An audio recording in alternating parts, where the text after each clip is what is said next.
Wonderla toilet cleaning ను సులభంగా మార్చే పవర్ఫుల్ ప్రొడక్ట్ ఎలిమ్ టాయిలెట్ క్లీనర్.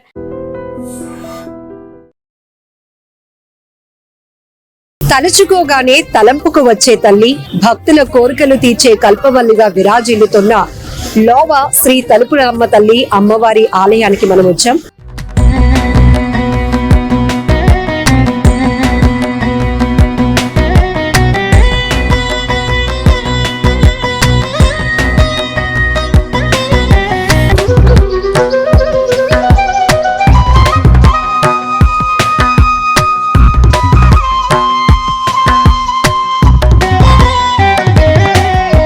అమ్మవారి ఆలయ విశిష్టత చాలానే ఉంది. ఎందుకంటే ఇక్కడ వేలాదిగా భక్తులు నిత్యం అమ్మవారి దర్శనానికి తరలి వస్తూనే ఉంటారు.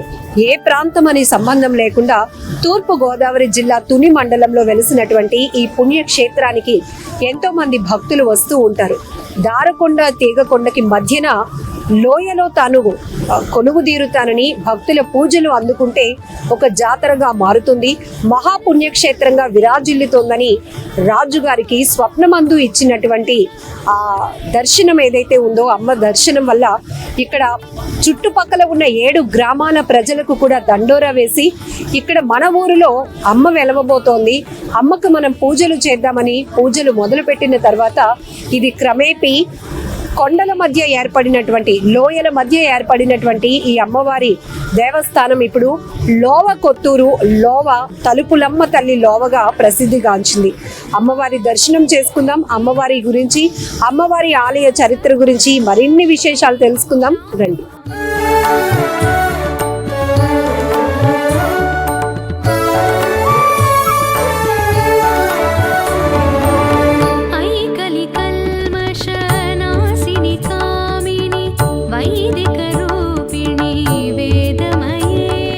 శ్రీ తలుపులమ్మ తల్లి అమ్మవారిని దర్శించుకోవటానికి ఎక్కడెక్కడి నుంచో వివిధ ప్రాంతాల నుంచి కూడా తండోపతండాలుగా తరలి వస్తూ ఉంటారు. ఎందుకంటే అమ్మవారు అంత మహిమగల తల్లిగా ప్రతి ఒక్కరి నమ్మకం.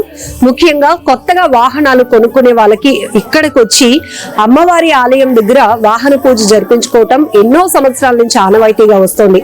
అయితే అమ్మవారి ఆలయానికి సంబంధించి అమ్మవారు ఇక్కడ ఎలా వెలిశారు అనే దానిపైన కూడా ఒక చరిత్ర ఉంది. దాని గురించి అడిగి తెలుసుకుందాం. నమస్తే పంతులు గారు.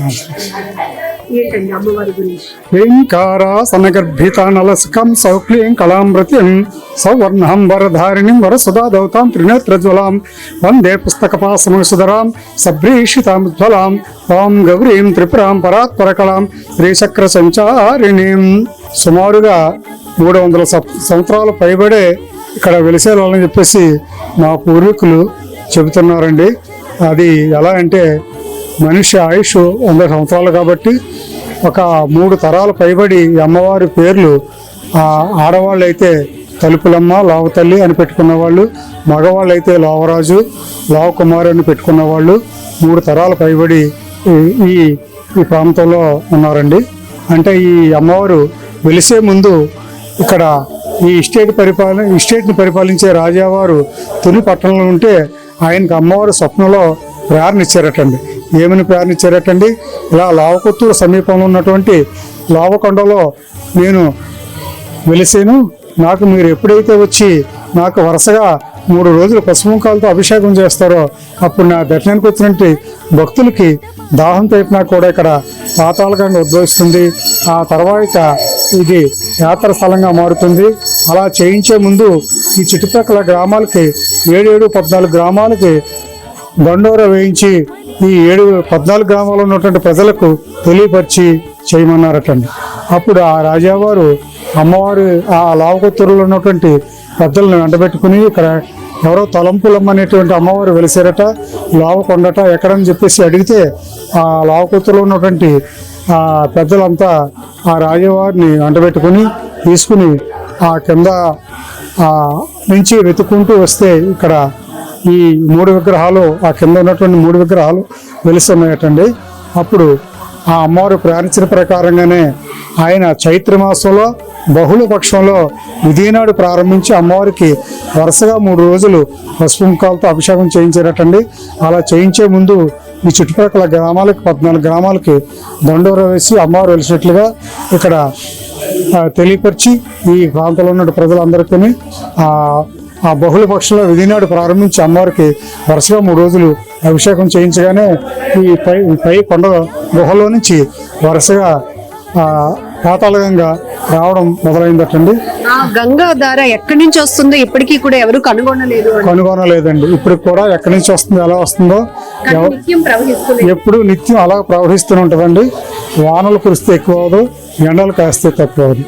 అలా ఎప్పుడు కూడా ఒకే విధంగా వస్తుందండి. ఇక్కడ ఎప్పుడు కూడా నీరు లేదు.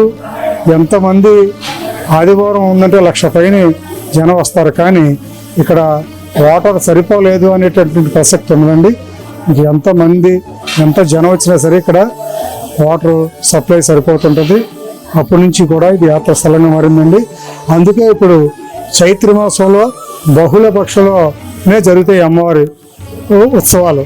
ఈ అమ్మవారు చైత్ర మాసంలో విధినాడు ప్రారంభించే అమ్మవారికి, అందుకే ఈ చైత్ర మాసంలో బహుళ పక్షులో విధినాడు ప్రారంభించి అమ్మవారికి అమావాస్య వరకు 15 రోజులు ఉత్సవాలు జరిపి అమావాస్యతో ముగిస్తారండి. దర్శన సమయాలు ఎన్ని గంటల వరకు అండి? సాయంత్రం ఉదయం 5 గంటలకు మేము తలుపులు తీస్తామండి. అమ్మవారి అర్చన అలంకరణ 1 గంట ఉంటుంది. 6 గంటల నుంచి దర్శనం ఇస్తామండి. ఉదయం 6 నుంచి మధ్యాహ్నం 6 వరకును. 8 గంటలకి అమ్మవారికి బాలభోగం నైవేద్యం చెల్లిస్తామండి. 12 గంటలకి అమ్మవారికి మహా నైవేద్యం చెల్లిస్తాం. 4 గంటలకి అమ్మవారికి శనగధాన్యం నైవేద్యం చెల్లిస్తాం. ఇప్పుడు భక్తులు తండోపతండాలు కంటే వేలాదిగా తరలి వస్తున్న దృశ్య డెవలప్మెంట్ కావచ్చు, అమ్మవారి ఆలయ నిర్మాణం, ఇవన్నీ కూడా చూస్తున్నాం. గతంలో 6 తర్వాత అమ్మవారి ప్రాంగణంలో ఉండకూడదు అనేది కూడా ఒకటి నడిచింది కదా. అమ్మవారు అదే పూర్వం ఇక్కడ చెట్ల కింద, ఇక్కడ అప్పుడు బిల్డింగ్స్ అయ్యి ఏమి ఉండే కాదండి. చెట్ల కింద వంటలు చేసుకుని ఆ వంటల ఆ పిల్లలకి ఉయ్యాల ఆ చెట్లకే ఏలగట్టుకుని అక్కడ వంటలు చేసుకుని వెళ్తుండేవారటండి. అప్పుడు ఆ పాపని ఆ ఉయ్యాల ఆ చెట్టు కట్టి ఆ పాపన వదిలేసి వెళ్ళిపోయారటండి.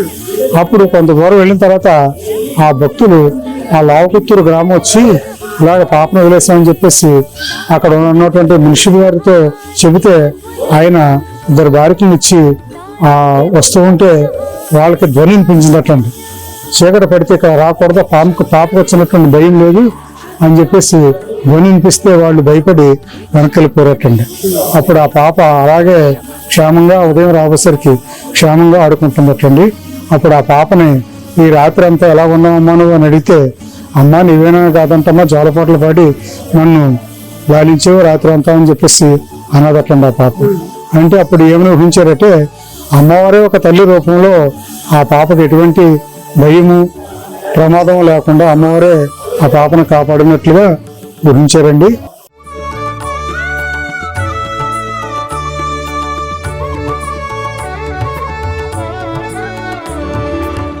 ఈ అమ్మవారు తిరగడం కూడా మేము ఏకుజామున 5 గంటలకు వస్తామండి.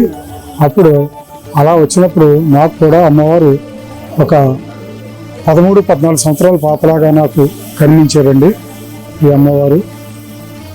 అంటే ఎప్పటికప్పుడు ఈ తల్లి తన నిదర్శనాన్ని నేనున్నాను ఈ ప్రాంతంలో అని చెప్పే ప్రయత్నం ఎప్పటికప్పుడు జరుగుతూనే ఉంటుంది. భక్తులు కూడా తప్పకుండా అమ్మవారి మహిమలు ఉన్నాయండి. అమ్మవారు చాలా మహిమ గల తల్లి. ఎన్నో మహిమలు మేము కూడా చూసాం. ఈ తల్లి మహిమలు చెప్పుకోవాలంటే చాలా ఉన్నాయండి. ఎక్కువ కొత్తగా వాహనాలు కొనుక్కున్న వారు మాత్రం అమ్మవారి ఆశీస్సులు తీసుకోవాలి, ఇక్కడ పూజలు జరుపుకోవాలని మొక్కులు చెల్లించుకోవడానికి కూడా చాలా మంది వస్తూ ఉంటారు కదండి. అంటే కొత్తగా నూతన వాహనాలు తీసుకున్న వాళ్ళు ఇక్కడ అమ్మవారి దగ్గర ఆ వాహనాన్ని పూజ చేయించుకుని వెళితే శుభంగా తిరుగుతుందని చెప్పేసి అమ్మ ఇక్కడ ఒక భక్తుల యొక్క నమ్మకం ఉంది. అందుకు ప్రతి ఒక్కరు కూడా ఈ ప్రాంతంలో ఉన్న వాళ్ళు ప్రతి ఒక్కరు కూడా అమ్మవారి వాహనం తీసుకుంటే మాత్రం ఈ అమ్మవారి దగ్గర పూజ చేయించుకుని వెళ్తుంటారండి. పిల్లలు లేని వాళ్ళు కూడా ఎక్కువ మంది వస్తూ ఉంటారు. పిల్లలు పుడితే తల్లి మళ్ళీ మొక్కు చెల్లించుకోవడమే కాదు, అమ్మవారి పేరుతో ఒక పేరు పెట్టుకోవడం, ఇది కూడా ఒక ఆనవాయితీగా ఎన్నో సంవత్సరాలు.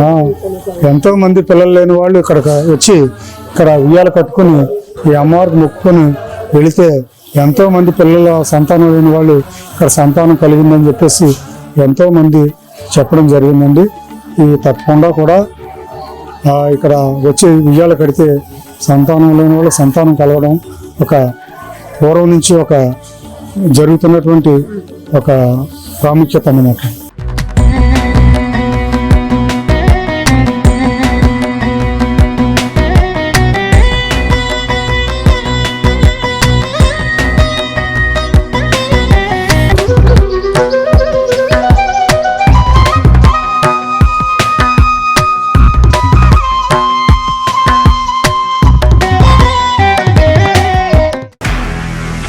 నిజంగా ప్రస్తుతం ఉన్నటువంటి సమాజం దేనికి ప్రయారిటీ ఇస్తుంది?